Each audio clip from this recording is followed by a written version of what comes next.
In this video, I want to talk about the comment in C language. Basically, in C language, we have two different ways in order to make a comment. First one is double comment, and the second one is comment star. So this is our code, printf hello world. If we run this code, the output of this code will be hello world. Our printf works correctly. If we put double slash behind this line of code, it won't work anymore. If we delete this backslash and save it, compile it again, run it, you can see here is also hello world. So the double slash was one way of commenting out some code, and the second way of commenting out a code is slash star star slash.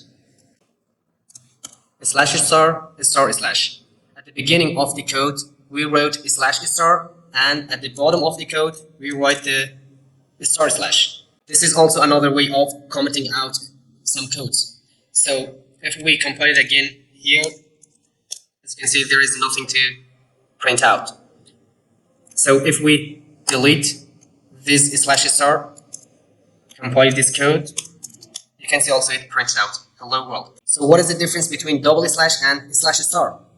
Basically, the double slash is a comment for a single line. So if we write here the first line, and if we go on the second line, and if we write the second line, as you can see, the second line didn't work as a comment. So double slash is just for one line, and slash star slash is for more than one line. Here, if we write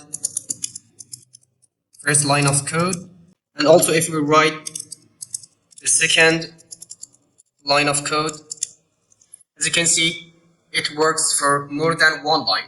So basic difference between double slash and slash star is that double slash is for single line comment, and slash star is for more than one line of code. So this is it. See you in next video. Bye for now.